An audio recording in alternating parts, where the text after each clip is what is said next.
Hello all of you, my self एसकेटी Sandeep Kumar Tripathi. आज हम लोग जेईई एडवांस 2024 का जो मैथ्स का पेपर नंबर 1 था उसके क्वेश्चन नंबर 11 to 17 देखेंगे।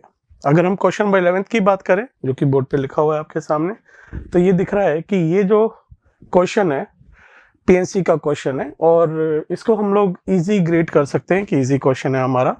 यहाँ पर इसने क्या कहा है कि अ ग्रुप ऑफ 9 स्टूडेंट हैं S1 से लेके S9 तक is to be divided to form a team XYZ। आपको यहाँ पे 3 टीमें बनानी है। एक टीम को क्या नाम दे रहा है ये X, एक को Y और एक को Z।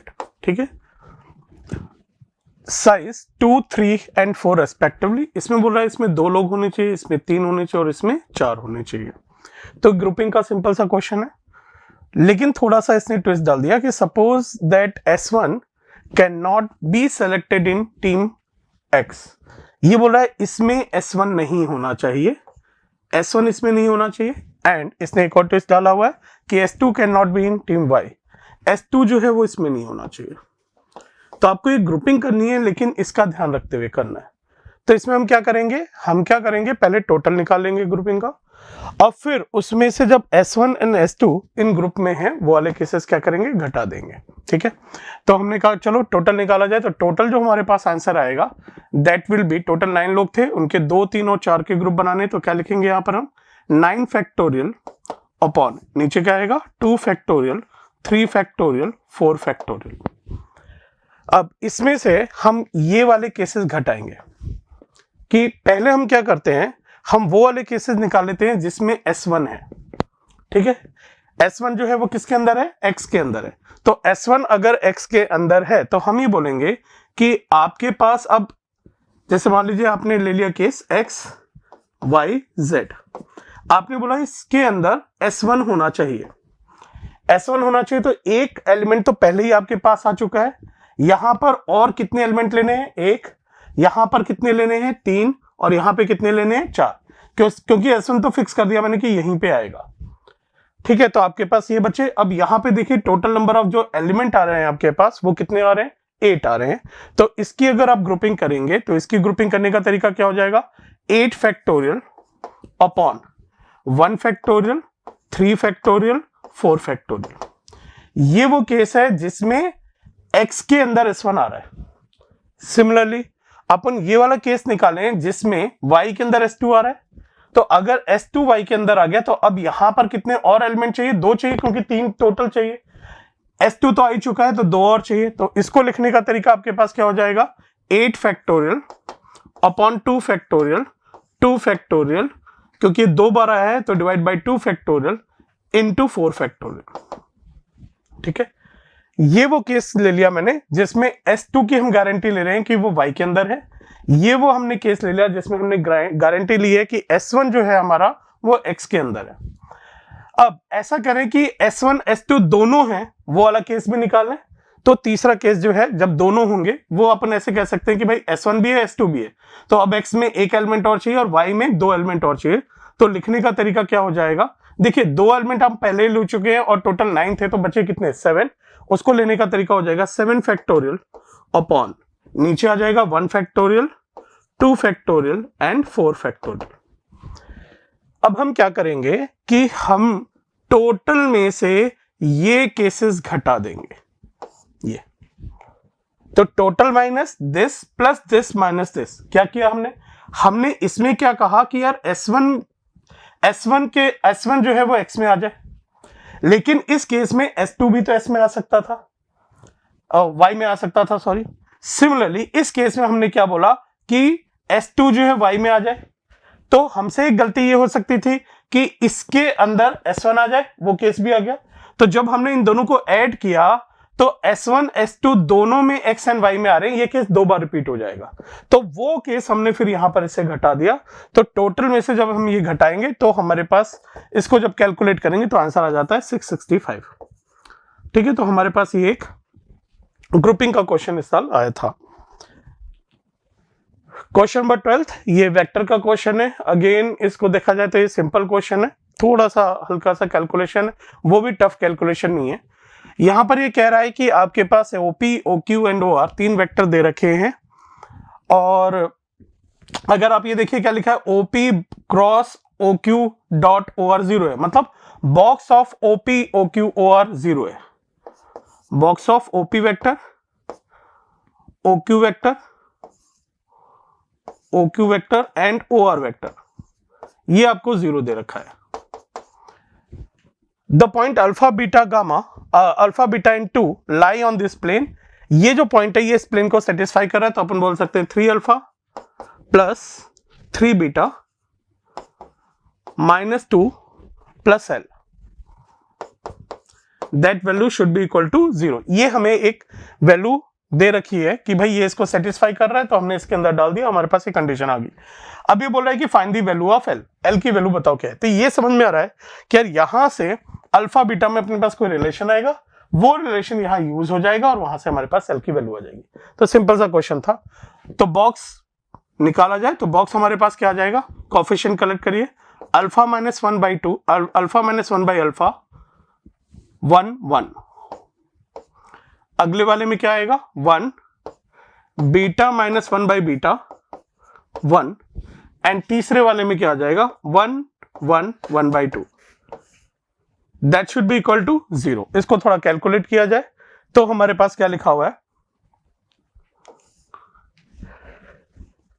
अल्फा माइनस 1, थोड़ा सा मैंने सिंप्लीफाई कर दिया, alpha minus 1 alpha alpha alpha से मल्टीप्लाई कर दिया इस रो को, ऐसे बीटा से मल्टीप्लाई कर दिया तो आ जाएगा beta beta minus 1 and beta, यहां पे आ जाएगा 2 2 and 1, that is equal to 0। Calculate किया जाए इसको तो हमारे पास आएगा alpha minus 1 into beta minus 1 minus 2 beta, तो minus beta minus 1 minus alpha into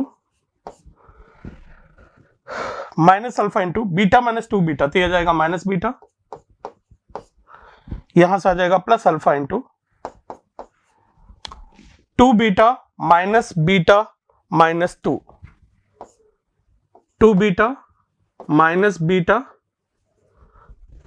2 beta minus 2 beta and minus minus plus 2 हो जाएगा, ये plus 2, that is equal to कितना हो गया 0। थोड़ा सा इसको सिंप्लीफाई करें, यहां देखिए 2 बीटा वाली टर्म तो क्या हो रही है, कैंसिल आउट, आपके पास यहां से आ जाएगा माइनस ऑफ, इसको मैंने खोला तो यहां पे इसको प्लस कर दे, माइनस कॉमन आ जाएगा तो ये प्लस हो जाएगा, तो आपके पास आ जाएगा, कैलकुलेट कर लेते हैं, alpha minus 1 and beta plus 1, आपके पास ये आ जाएगा।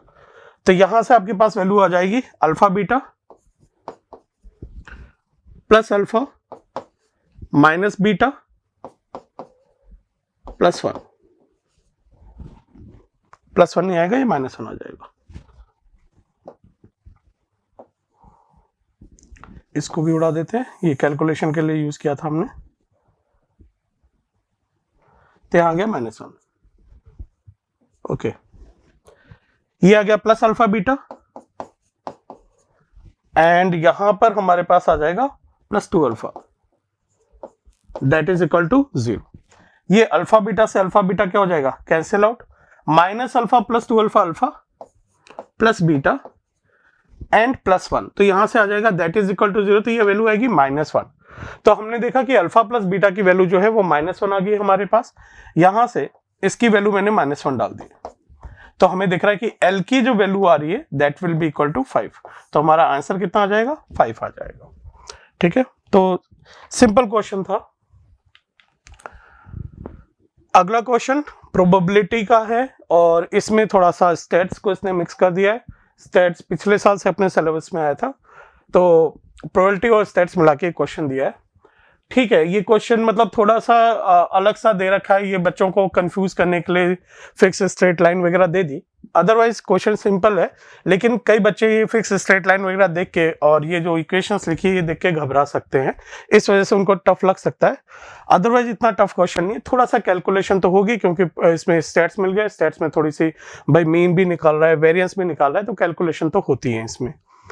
ओके, तो क्वेश्चन क्या है कि आपके पास एक रैंडम वेरिएबल है x और लेट उसकी प्रोबेबिलिटी px से रिप्रेजेंट कर रहा है, suppose that the point x and px probability और जो रैंडम वेरिएबल है दोनों वैल्यू जो है वो एक फिक्स स्ट्रेट लाइन को क्या कर रही है, सेटिस्फाई। तो देखिए इसमें क्या है, प्रोबेबिलिटी डिस्ट्रीब्यूशन का चार्ट बनाया अपन। तो बेसिकली आप यहां पर लिखते हैं x और यहां लिखते हैं px, उसकी प्रोबेबिलिटी। तो ये बोला है जो आपके रैंडम वेरिएबल्स हैं वो क्या है, 0 है, 1 है, 2 है, 3 है, 4 है। लेकिन आपका ये जो रैंडम वेरिएबल है और ये जो px है ये एक लाइन को क्या कर रहा है, सेटिस्फाई। तो आप बेसिकली क्या कहेंगे कि जो आपकी वैल्यू है px that will be of the type ax plus b type की। लेट अस अज्यूम ये ax प्लस b टाइप की लाइन है ना, तो y equal to mx plus c जैसे बोलते हैं वैसे मैंने एक ले लिया, px इज इक्वल टू कोई linear equation ax plus b। अब यहां पर मैंने ये कहा कि अगर आप 0 के कॉरस्पॉन्डिंग px निकालेंगे तो वो b आएगा। 0 डाल दो x की वैल्यू यहां पे तो b आ जाएगा। जब 1 डालोगे तो कितना आएगा, a प्लस b। 2 डालोगे तो कितना आ जाएगा, 2a plus b, 2a plus b, ये a प्लस b। ऐसे ही 3 डालेंगे यहां पर तो कितना हो जाएगा, 3a प्लस b। एंड 4 डालेंगे तो 4a प्लस b। बस ये है कहानी, ये आपको बस समझना था। उसके बाद तो कैलकुलेशंस आप लोगों को आती हैं कि कैसे किया जाता है। तो यहां पर हमें ये प्रोबेबिलिटी रैंडम वेरिएबल और उसकी प्रोबेबिलिटीज हमने ऐसे लिख ली। कहानी है कि अब यहां पर हमें इसे सॉल्व करके a एंड b की वैल्यू निकालनी है, सिंप्लीफाई करना है इसको, ठीक है। तो इसको मैं हटा देता हूं, इसका काम हो चुका है अपना। अब शुरू किया जाए। यहां पर इसने बोल रखा है कि इसका मीन जो है वो 5/2 है। पहली चीज देखो, हमें पता है कि प्रोबेबिलिटीज का जो सम होता है समेशन ऑफ pxi, सारी जो प्रोबेबिलिटीज का सम होता है वो किसके बराबर होता है, 1 के बराबर। यहां से देखिए तो ये लिखा है 10a plus 5b that is equal to कितना हो गया, 1। एक रिलेशन तो हमें ये दे रखा है, ठीक है, ये गिवन है जो हमें पता है और वहां से हमने निकाल लिया। वैसे ही एक रिलेशन ये दे रखा है कि मीन कितना दे रखा है हमें, 5/2। तो इसका यूज करें। मीन का फॉर्मूला क्या होता है अपना, समेशन ऑफ pi xi। भाई प्रोबेबिलिटीज को इनके रैंडम वेरिएबल से मल्टीप्लाई करके सारों को क्या कर देते हैं, ऐड। तो ये जो वैल्यू आ रही है दैट इज इक्वल टू 5/2 दे रखा है। ओके, तो निकाल लिया जाए ये वैल्यू। तो यहां पर आ जाएगा a, देखो 1 into a plus b, 2 into 2a plus b. तो इसको हम ऐसे लिख सकते हैं 1 square, 2 square, 3 square, 4 square a के साथ, 1 square, 2 square, 3 square, 4 square a के साथ। b के साथ क्या आएगा, 1 2 3 4 है ना, तो plus 1 plus 2 plus 3 plus 4 into b that is equal to 5/2। Calculate कर लेंगे वैल्यू। तो ये हमारे पास आ जाएगा 4 into 5 N into N plus 1 into 2n plus 1 divide by 6। तो यहां पर आ जाएगा इंटू 9 डिवाइड बाई 6। डायरेक्टली भी कैलकुलेट कर सकते थे आप। ये वैल्यू अपने को दिखे कि ये 10 हो जाएगा। यहां पर ये वैल्यू हम उड़ाएं तो यहां पे 2 कटा, यहां 3 कटा, तो ये जो वैल्यू आ रही है अपने पास 30 आ गई, 30 है। तो ये आ गया 30a plus 10b is equal to 5/2। अच्छा यार, ये 5 और उड़ रहा है, इसको भी उड़ा दिया जाए। तो यहां पर हमारे पास आएगा 6a plus 5b, 6a plus 5b is equal to 5 नहीं 2b आ जाएगा। ये हमारे पास दोनों तरफ से 5 कैंसिल आउट कर दिया हमने, तो plus 2b is equal to 1/2। तो एक और रिलेशन हमारे पास क्या आ गया यहां पर, 12a plus 4b is equal to 1। ये दो रिलेशन हमारे पास आ गए। एक तो ये पहले था और एक ये था। इन दोनों इक्वेशन को हम क्या कर लेंगे, सॉल्व कर लेंगे। और यहां से हम किसकी वैल्यू निकाल लेते हैं, a एंड b की। तो a की वैल्यू आ जाएगी आपके पास 1/20 एंड b की वैल्यू आ जाएगी आपके पास 1/10। ये दो वैल्यू जो आ गई, a की 1/20 आ गई और b की वैल्यू आ गई आपके पास 1/10, ठीक है। अब ये दोनों वैल्यू हम संभाल के रखते हैं, क्योंकि अब जो हमसे पूछा है वो क्या पूछा है इसने, वेरिएंस पूछा है यार, कि वेरिएंस क्या होता है। तो वेरिएंस का फॉर्मूला अगर आपको याद हो कि वेरिएंस कैसे निकालते थे, तो हम बोलते हैं कि वेरिएंस का फॉर्मूला हो जाता है summation of p i x i square minus x bar का होल स्क्वायर। हमें ये वैल्यू बतानी है, ठीक है। तो ये वैल्यू कितनी हो जाएगी अपने पास, देखिए आप क्या करेंगे, इस वैल्यू का स्क्वायर करेंगे एक्स आई स्क्वायर और इसको इस प्रोबेबिलिटी से मल्टीप्लाई करेंगे। तो ये जो वैल्यू आएगी आपके पास आ जाएगी 1 cube plus 2 cube plus 3 cube plus 4 cube into a plus 1 plus 2 plus 3, इनका स्क्वायर आता जाएगा। जब आप इसका स्क्वायर बी से मल्टीप्लाई करें तो 1 square 2 square 3 square 4 square, 1 square 2 square 3 square 4 square into b minus x bar कितना आपका 5/2। बोला यार ये वैल्यू बताओ कितनी आएगी, 5/2 का स्क्वायर, इसको कैलकुलेट करना है। तो अब इसकी वैल्यू निकाल लेते हैं। इसकी वैल्यू कितनी आ जाएगी, n into n plus 1 divide by 2 का होल स्क्वायर प्लस ये वैल्यू कितनी आई थी अपनी, यहां पे कैलकुलेट किया था हमने, तो ये वैल्यू अपने पास आई थी 30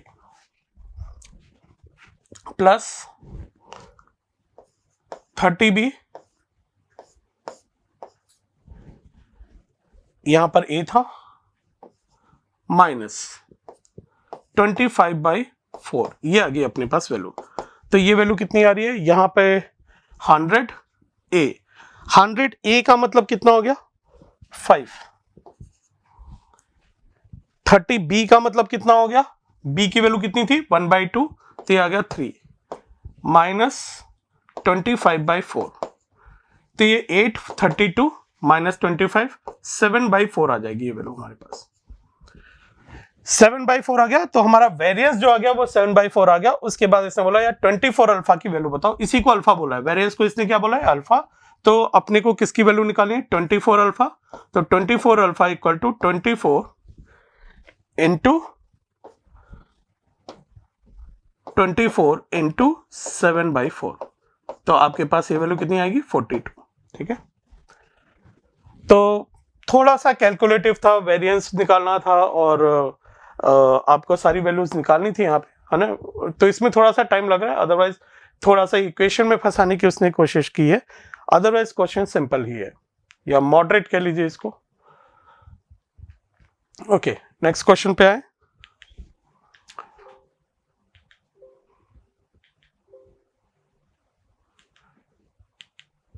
क्वेश्चन नंबर 14। क्वेश्चन नंबर 14 की अगर हम बात करें तो थोड़ा सा टफ कैटेगरी का क्वेश्चन है ये। इसमें मैट्रिक्स और क्वाड्रेटिक को थोड़ा सा मिला के एक क्वेश्चन बनाया गया है और अच्छा सवाल है थोड़ा सा। तो बच्चों के हिसाब से थोड़ा सा टफ लगा बच्चों को ये क्वेश्चन, लेकिन बढ़िया सवाल है ये बोला है कि alpha beta distinct root of this equation, alpha beta इसके डिस्टिंक्ट रूट है। तो अल्फा बीटा अगर इसके रूट हैं तो देखिए यहां से हमें एक चीज क्या पता लग रही है कि alpha plus beta is equal to -1।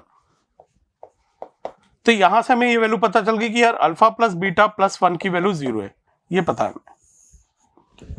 दूसरा प्रोडक्ट ऑफ रूट -1 है, तो alpha into beta equal to कितना है -1। ये दो चीजें हमें पता है इस क्वाड्रेटिक से।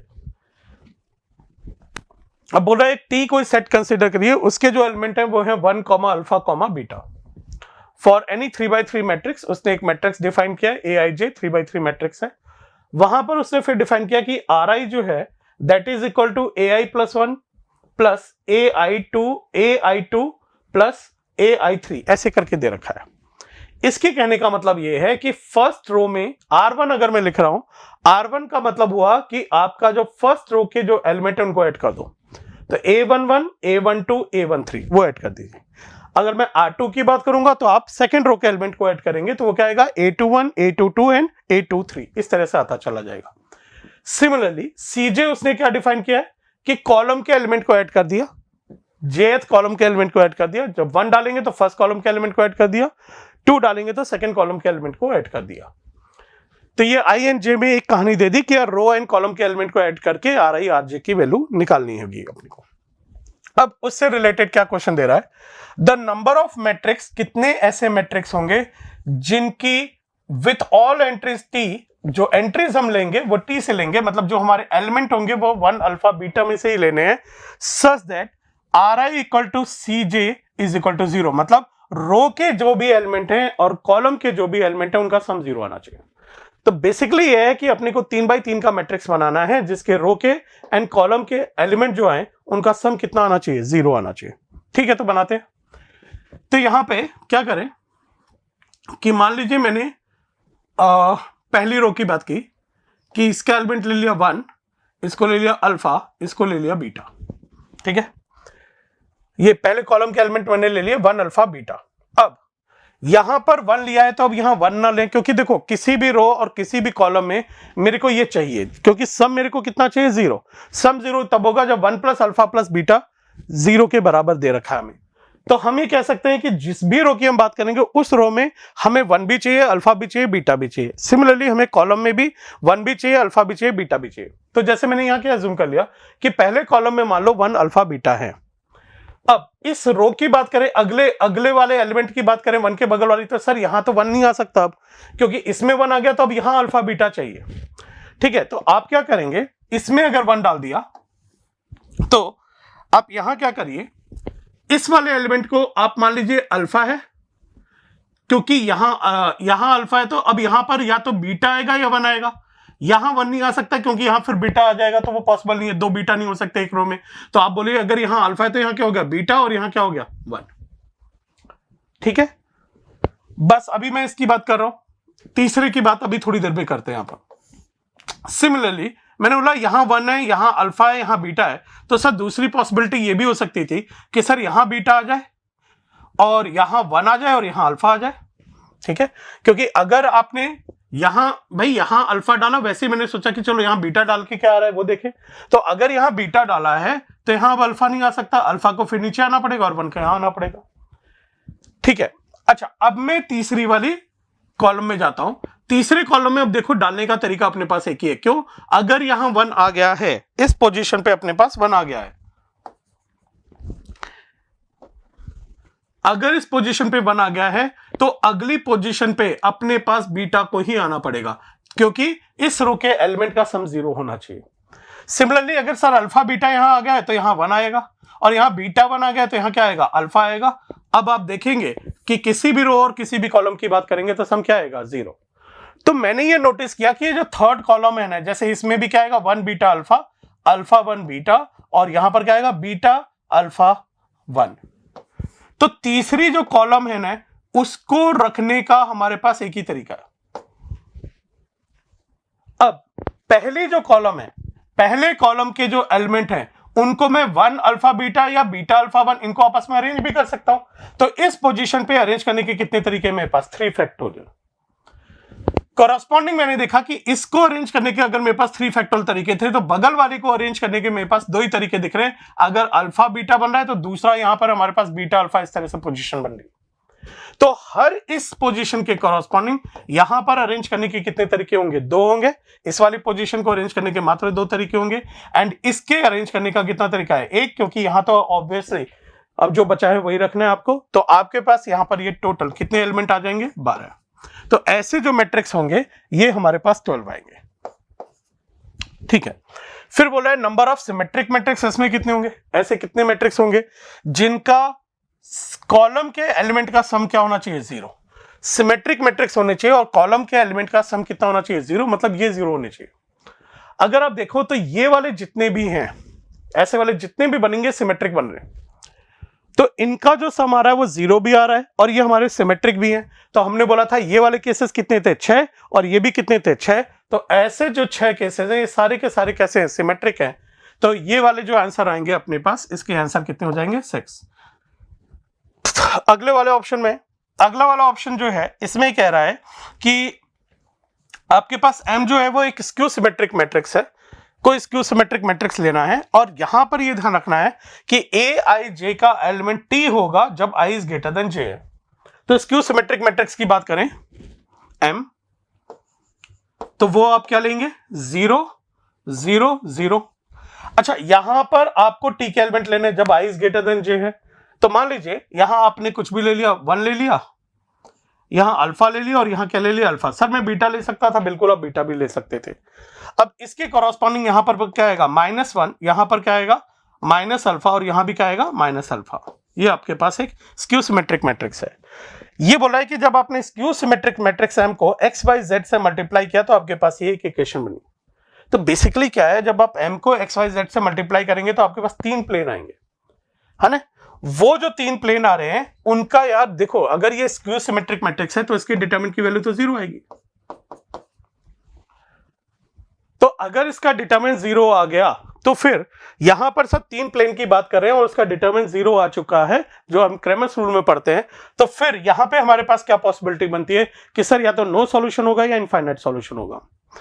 इस कंडीशन में जब आप बाकी जैसे डिटरमिनेंट ऑफ, जिसको अपन डी बोलते हैं जनरली, डी अगर 0 आ गया या डेल्टा 0 आ गया तो बाकी जो वैल्यू है D1 D2 D3, इनको जब आप कैलकुलेट करेंगे इस कंडीशन में ये भी कितना आ रहा है 0, क्योंकि सारी वैल्यू 0 आ गई और मेरे को दिख रहा है कि प्लेन्स जो है वो पैरेलल नहीं है ना। प्लेन्स पैरेलल होते हैं तो ये जो वैल्यूज है ये प्लेन्स पैरेलल नहीं आएंगे आपको।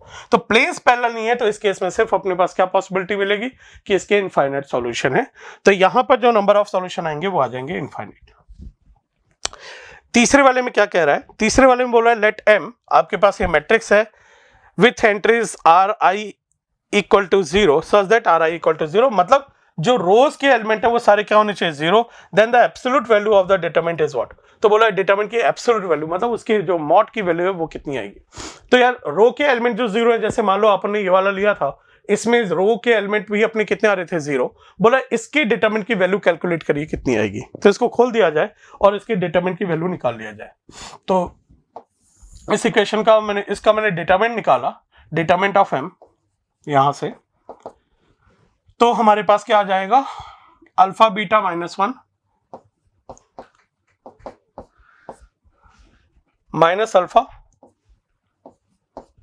Into alpha square minus beta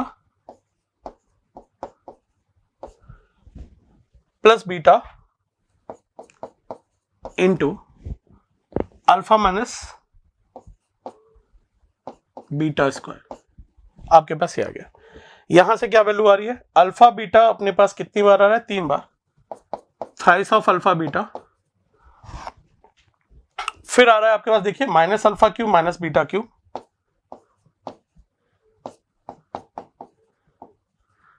आपके पास ये आ गया, एंड -1। अब ये हमें पता है कि अल्फा इंटू बीटा की वैल्यू कितनी है -1, तो यहां -1 डाल दीजिए, तो ये वैल्यू आ गई -4। And alpha cube plus beta cube अपन निकाल सकते हैं। Alpha cube plus beta cube कैसे निकालेंगे, alpha cube plus beta cube is equal to क्या फॉर्मूला होता है, अल्फा प्लस बीटा का whole cube -3 alpha beta alpha plus beta, quadratic में करते हैं हम लोग। तो ये वैल्यू उठा के डालेंगे तो यहां पर ये वैल्यू जो आ रही है यार ये -4, तो ये -4 प्लस 4 ये वैल्यू कितनी आ जाएगी 0। तो ये वैल्यू अपने पास 0 आ गई। अब जितने ऑप्शन हैं वो मैच करवा दिया जाए। वैसे तो यहाँ पर 2-3 ऑप्शन मैच करवा के आंसर आ जाता है, लेकिन मैंने पूरा क्वेश्चन सॉल्व करके दिखाया कि मतलब क्वेश्चन थोड़ा सा लेंदी और कुछ चीजें थोड़ी सी टिपिकल हैं जो सोचने में आपको दिक्कत आ सकती है। तो यहाँ से हम जब मैच कराएंगे तो ऑप्शन सी जो दिख रहा है हमें कि पी का आंसर 2 है, पी का आंसर 2 का मतलब है आंसर कितना आना चाहिए 12। तो आप मैच करवाएंगे तो ये सारी वैल्यूज इसको क्या कर रही है सेटिस्फाई। क्यू का आंसर अपना 6 आ चुका है, 6 कौन सा है 4 है, तो ये वाला ऑप्शन अपने को दिख रहा है कि करेक्ट है। नेक्स्ट क्वेश्चन कोऑर्डिनेट ज्योमेट्री पे क्वेश्चन है, सर्कल का क्वेश्चन है, सिंपल क्वेश्चन है। इस तरह के क्वेश्चन आप लोग काफी बनाते रहते हैं। तो यहाँ पर आपको एक टेंजेंट दे रखी है जो सर्कल को क्या कर रही है टच, उस सर्कल का क्या दे रखा है सेंटर दे रखा है, रेडियस उसका कितना मान रखा है उसने r, और जो पॉइंट ऑफ कॉन्टैक्ट है उसको उसने क्या कह दिया a1। b1 is the point of b1 be the point on the circle such that the line segment मतलब a1 b1 उसके डायमेट्रिक एंड है, ये कह रहा है। तो बोला है कि ठीक है अल्फा और a1 b1 बताइए। तो सिंपल सा क्वेश्चन है, हमें पता है कि अगर ये लाइन इस सर्कल को टच कर रही है तो सेंटर से लाइन की दूरी किसके बराबर होती है, रेडियस के बराबर होती है।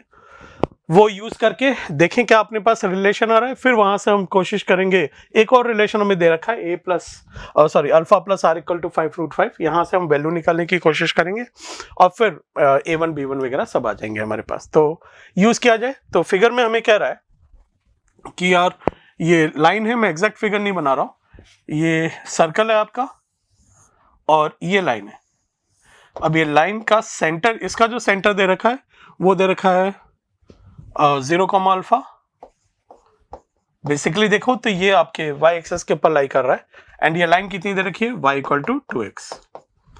ठीक है, तो क्या बोलेंगे हम कि सेंटर से इस लाइन की दूरी किसके बराबर होगी, रेडियस के बराबर होगी। तो ये यूज कर लिया जाए। लाइन की इक्वेशन लिख देते हैं 2x minus y equal to 0। Centre से डिस्टेंस का फॉर्मूला तो मॉड y, इसमें वैल्यू डालो तो ये आएगा 0, ये आएगा minus alpha, mod of minus alpha divide by √5 is equal to radius.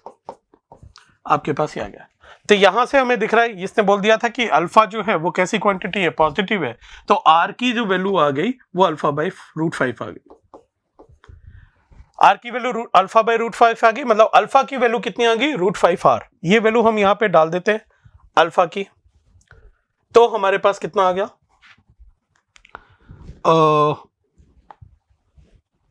Alpha plus R is equal to कितना दे रखा है, 5 प्लस √5। आपके पास ये आ गया। यहां पर आपने किसकी वैल्यू डाल दी, मान लीजिए कि आप किसी की भी वैल्यू डाल दो, अल्फा की डाल दो या आर की डाल दो। तो मैंने मान लो कि अल्फा की वैल्यू डाल दी यहां पे, तो कितनी है ये वैल्यू, √5r। तो √5r plus R is equal to 5, या चलो 5 प्लस √5 लिख दो इसको, ये दे रखा आपको 5 प्लस √5। ठीक है, यहां से देखिए तो r की जो वैल्यू आ रही है, बेसिकली r इसमें से क्या हो जाएगा, कॉमन √5 आ जाएगा। r की वैल्यू कितनी आ रही है, √5। r √5 आ गया। अल्फा की वैल्यू कितनी आ जाएगी, r की वैल्यू अगर √5 है तो अल्फा की वैल्यू 5 आ जाएगी सर। ठीक है, तो अल्फा की वैल्यू 5 है, अल्फा इक्वल टू 5 कौन सा ऑप्शन दिख रहा है, 4 वाला ऑप्शन दिख रहा है। तो देखिए 4 वाला ऑप्शन अपने पास दो यहां पे हैं और r की वैल्यू अपने पास क्या दिख रही है, √5, तो ये आ गया 2, अल्फा अपने पास 5 आ गया, ये वैल्यू √5 आ गई, तो अपने पास ये दो ऑप्शन आ गए। ठीक है, तो ये भी सही हो सकता है और ये भी सही हो सकता है। अब सारी कहानी अपनी किस पे डिपेंड करती है, इसके ऊपर। ये क्या है, A1 क्या था इसका, point of contact, this is point of contact A1। तो अगर आपको A1 निकालना है तो आपको देखो सेंटर पता है, सेंटर क्या लिख देंगे आप, 0,5, अल्फा की वैल्यू 5 है, 0,5। तो आप पॉइंट ऑफ कांटेक्ट कैसे निकालते हैं, फुट ऑफ परपेंडिकुलर निकालने। लाइन की इक्वेशन क्या लिखी है आपने, 2x minus y equal to 0। इस पर आप 0,5 का फुट ऑफ परपेंडिकुलर निकाल लीजिए। तो क्या लिखेंगे, formula of x minus 0 upon 2 is equal to y minus 5 upon -1 is equal to minus, point उठा के इसमें डाल दीजिए, तो -5 अपॉन a² प्लस b² कितना आएगा, 5। तो यहां से देखिए x की वैल्यू कितनी आ गई, 2, x की वैल्यू 2, बेसिकली ये 1 आ जाएगा, और y की वैल्यू जो आ रही है वो 4 आ गई। तो आपके पास जो कोऑर्डिनेट आ गए फुट ऑफ परपेंडिकुलर के A1 के, वो क्या गए, 2,4। तो अपने को यहीं से दिख गया कि अपना ऑप्शन सी जो है वो करेक्ट हो जाएगा। ठीक है, तो ये जो पॉइंट आ गया ये 2,4 है। अब बोल रहा है यार बी पॉइंट निकालना है, B1 तो आराम से निकाल सकते हैं आप लोग भाई। अगर ये B1 है तो हम बोलेंगे कि इन दोनों का मिड पॉइंट जो है वो सेंटर आना चाहिए। तो यहां से अपने को दिख रहा है कि अगर B1 -2,6 है तो इनका मिड पॉइंट 0, कितना आएगा, 5 आएगा। वो इसको क्या कर रहा है, सेटिस्फाई। तो यहां से B1 के कोऑर्डिनेट भी आ जाएंगे। तो सिंपल सा सवाल दे रखा था यहाँ पे। अगला क्वेश्चन देखें।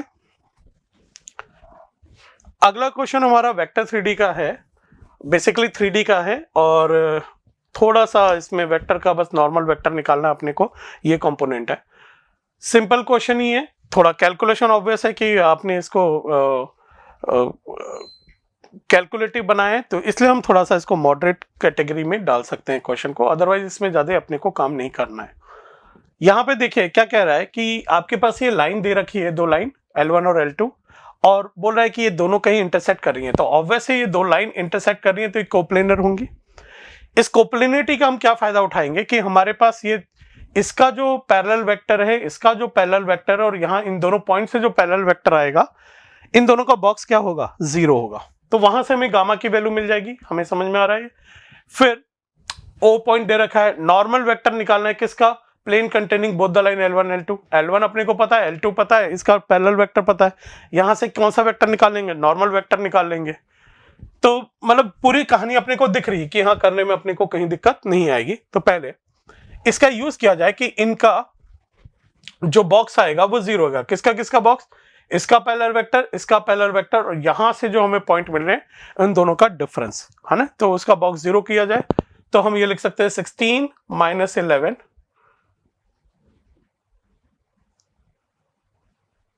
11 - 21 and 4 - 29। इन दोनों को घटाया पॉइंट्स को, पैरेलल वेक्टर लिखिए तो 1 2 3 एंड यहां से क्या आएगा 3 2 एंड गामा। इसका जो डिटरमिनेंट होगा 0 होगा क्योंकि ये तीनों कोप्लेनर वेक्टर होंगे, तो इनका बॉक्स कितना होगा 0। यहां से आपके पास गामा की वैल्यू आ जाएगी 1 है ना, तो ये कैलकुलेशन देख लेना आप लोग। यहां से गामा की वैल्यू 1 आ जाएगी। गामा 1 आते ही अपने को इसके ऊपर कोई भी पॉइंट और इसके ऊपर कोई भी पॉइंट एज्यूम कर सकते हैं। तो लेट अस सपोज इसके ऊपर ले लिया λ1 और इसके ऊपर ले लिया पॉइंट λ2। कोई जनरल पॉइंट निकालना है, ठीक है, तो जनरल पॉइंट लिखेंगे क्या, यहां से आ जाएगा λ1 -11, पहले वाले पे मान लीजिए ए पॉइंट बोल देते हैं उसको। इस लाइन पे कोई भी पॉइंट लेना है तो λ1 -11, 2 λ1 -21, 3 λ1 -29। ये पॉइंट आ गया। वैसे ही बी पॉइंट ले लीजिए इसके ऊपर दूसरी लाइन पे, तो क्या आ जाएगा अपने पास 3 λ2 -16, 2 λ2 -11, λ2 -4। ये आ गया। अब हम ये बोल रहे हैं कि अगर ये इंटरसेक्टिंग है तो यहां से क्या बोलेंगे, λ1 -11 = 3 λ2 -16। दूसरी इक्वेशन से क्या बोल सकते हैं, 2 λ1 -21 = 2 λ2 -11। चलो इन दोनों को सॉल्व किया जाए तो दिख रहा है कि थोड़ा सा सिंप्लीफाई कर लेते हैं पहले। λ1 -3 λ2 = यहां पर आएगा -5, इसको मैं उधर ले गया। वैसे यहां आ गया 2 λ1 -2 λ2 -2 λ2 = यहां पर वैल्यू -4 थी तो यहां पर आ जाएगा हमारे पास 17। इन दोनों को इसको 2 से मल्टीप्लाई कर दें इस वाली इक्वेशन को, तो हमारे पास आएगा 2 λ1 -6 λ2 = -10। अब दोनों को सब्ट्रैक्ट कर दिया जाए, तो सब्ट्रैक्ट कर रहे हैं तो हमारे पास कितना आ गया 0, यहां पे आ गया 4 λ2। तो यहां पर ये वाला जो स्टेप है इसमें ये 11 था, तो यहाँ कैलकुलेशन में अपने को यहाँ ये 10 आएगा, ये वाली वैल्यू 10 आएगी। यहां से हटा ही देते हैं, यहाँ पे 10 कर देंगे और फिर ये कैलकुलेशन दोबारा देख लेंगे सारी।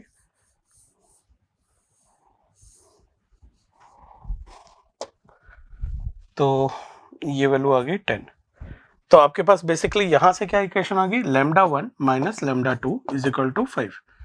अब इन दोनों इक्वेशन को सब्ट्रैक्ट किया जाए, इसमें से इसको सब्ट्रैक्ट करें, एक ये वाली इक्वेशन और एक ये वाली इक्वेशन, तो हमारे पास λ2 की वैल्यू जो आ गई 2 λ2 = कितना आ गया 10, तो λ2 कितना आ गया 5, λ2 5 आ गया, तो λ1 की वैल्यू 10 आ गई।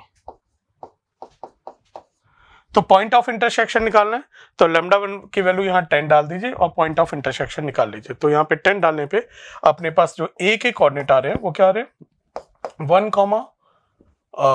10 डाला तो -1 आपके पास ये आएगा। तो अगर वेक्टर की टर्म में बात करेंगे तो ये अपने पास क्या आएगा -i -j + k।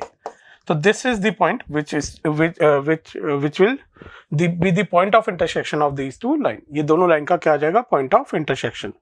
तो अब देखिए क्या क्या पूछा था। एक तो इसने बोला था कि गामा इक्वल्स टू व्हाट, तो गामा की वैल्यू क्या आई थी अपने पास 1 आई थी, तो इसका आंसर 3 हो जाएगा। 3 का मतलब है पहले वाले का 3 है, तो पहले वाले का 3, ये एन सी में से कोई भी ऑप्शन सही हो सकता है।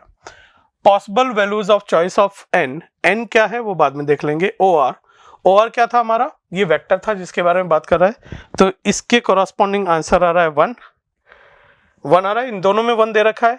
अच्छा ये देखो तो नॉर्मल वेक्टर का भी चॉइस दोनों में क्या दे रखा है, सेम दे रखा है। अब बस जो निकलेगा अपनी वैल्यूज ने यहां से निकाल सकती थी OR.n, लेकिन ठीक है n निकालने में अपने को टाइम तो लगेगा नहीं। n अगर निकालना है तो n की जो वैल्यू आएगी n vector will be equal to what, n basically क्या है कि इसके और इसके ये जो दो पैरेलल वेक्टर दे रखे हैं इनका नॉर्मल वेक्टर है, तो उसको हम क्या लिखते हैं i j k, यहां पर आ जाएगा 1 2 3, यहां पर आ जाएगा 3 2, और गामा की वैल्यू हमने कितनी निकाली थी 1, आपके पास ये आ जाएगा। ठीक है, तो इसको जब आप सॉल्व करेंगे तो ये आपके पास यूनिट वेक्टर जो आएगा वो आ जाएगा i -2j + k upon √6। Simplify करेंगे यूनिट वेक्टर की, तो यूनिट वेक्टर आपके पास ये आएगा। तो इससे जब मैच करवाएंगे तो ये आपका कौन सा ऑप्शन आ जाएगा, 4th ऑप्शन आ जाएगा। फिर ये बोला है इन दोनों का क्या कर लेना आपको डॉट, ये जो वेक्टर दे रखा है आपको क्या दे रखा है देखो OR.n, तो इन दोनों का डॉट करना है। इन दोनों के डॉट से जो वैल्यू आएगी वो आपके पास जो है वो फाइनल आंसर आ जाएगा। तो डॉट से जो वैल्यू आ रही है वो कौन सी आ रही है अपने पास, 5 वाली आ जा रही है, 2√2/3 आ जाएगी। ठीक है, तो ये कैलकुलेट कर लेना इसका और इन दोनों का क्या निकाल लेना डॉट, तो वहां से आपके पास आंसर आ जाएगा। ठीक है, तो सिंपल क्वेश्चन की कैटेगरी में ही लेंगे। अगला थोड़ा सा फंक्शन का क्वेश्चन है ये। कहानी देख के बहुत गंदी लगती है कि सर ये पता नहीं क्या क्या दे रखा है फिर ABCD, लेकिन कभी भी इस तरह के क्वेश्चंस आते हैं ना तो इसमें वो यही करता है कि ABCD पे कोई कहानी बनाता है और वो नहीं बनाता है तो हम बना के क्वेश्चंस को सॉल्व कर लेते हैं। जैसे कि यहाँ पर क्या बोला है, A 0 डाल दो, B 1 डाल दो, C 0 डाल दो और D 0 डाल दो। इस क्वेश्चन के अंदर भाई इसने क्या किया कि एक फंक्शन F डिफाइन कर दिया, एक फंक्शन G डिफाइन कर दिया और एक H डिफाइन किया। H को देखो तो F G की टर्म में ही लिखा हुआ है इसने। अब इसने बोला कि अगर A की वैल्यू 0 कर दे, B की वैल्यू 1 कर दे और C की वैल्यू कितनी कर दे 0, तो हमारे पास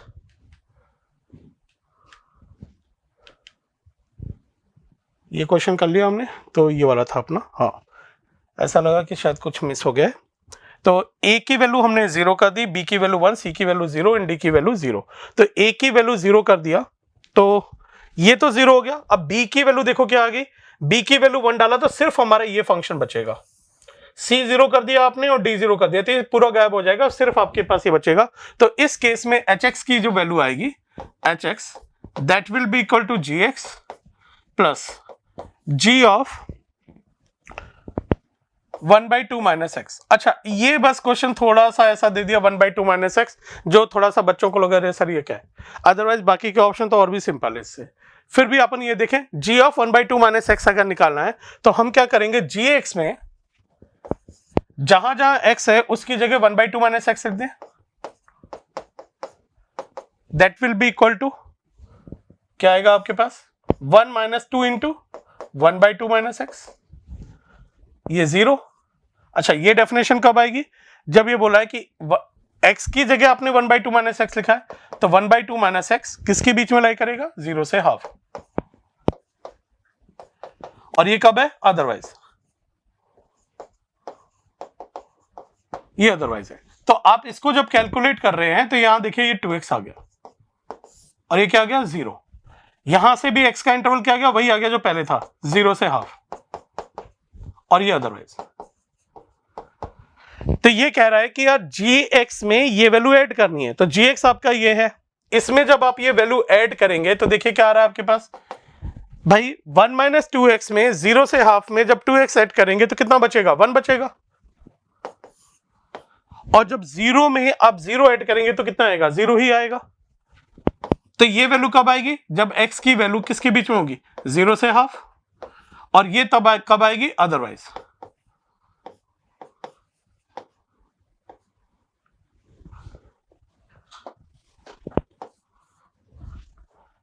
अदरवाइज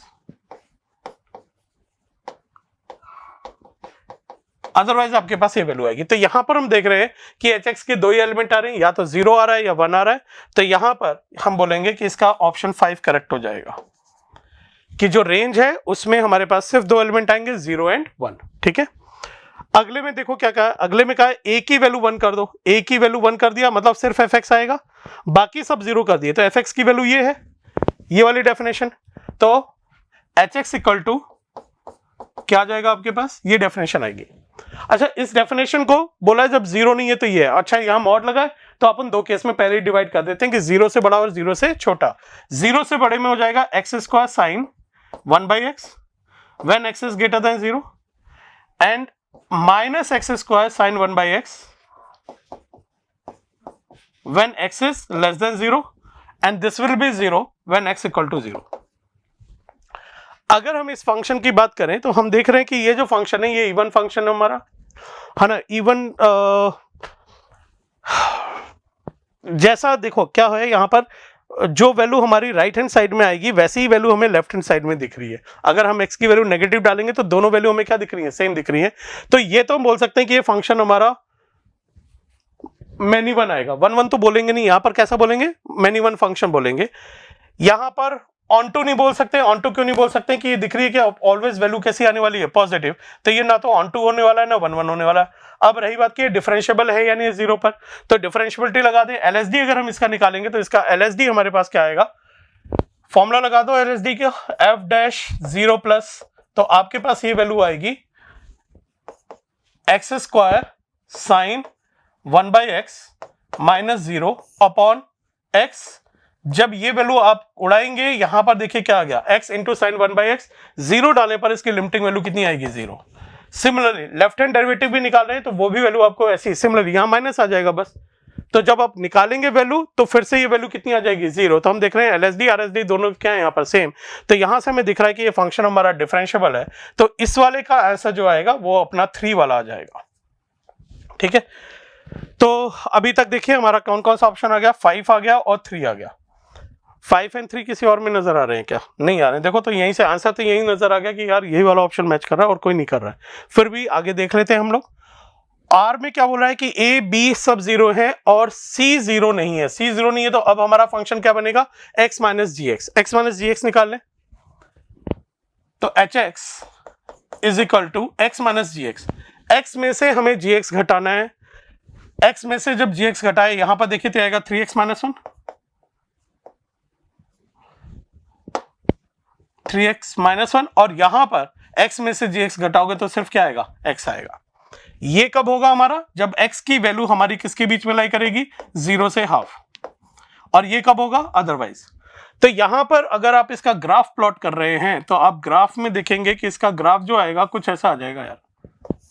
0 पर वैल्यू -1 और 1/2 पे वैल्यू 1/2, ये। और फिर y equal to x graph ऐसा and y equal to x graph कहां तक लेना है, 0 से छोटे तक। ये ऐसा ग्राफ आएगा हमारा कुछ। अगर हम इस ग्राफ की बात करें तो हम देख रहे हैं इसकी जो रेंज आ रही है वो r आ रही है। तो ये फंक्शन हमारा कैसा होगा, ऑन टू फंक्शन हो जाएगा। ऑन टू फंक्शन है मतलब r का ऑप्शन क्या हो जाएगा, c वाला, that is onto function. ठीक है, r का आंसर 2 वाला होगा, that is onto function. अब बचता हमारा लास्ट वाला ऑप्शन कि अगर a 0 है, b 0 है और c 0 है और d की वैल्यू 1 है। d की वैल्यू 1 है तो मतलब सिर्फ हमारा कौन सा फंक्शन है, gx हमारा ये फंक्शन है। इस ग्राफ को जब हम प्लॉट करेंगे gx वाले ग्राफ को तो हमें दिख रहा है कि 0 से हाफ में ये वैल्यू हमारे पास ये आएगी। 0 पर वैल्यू कितनी आ रही है, 1, और हाफ पर ये, सिर्फ हमारा इतना ग्राफ आएगा। इस ग्राफ की अगर रेंज निकालेंगे तो वो 0 से 1 आएगी। तो यहां पर ऑप्शन 4 अपना करेक्ट हो जाएगा। तो एस का आंसर क्या आ जाएगा, ऑप्शन 4।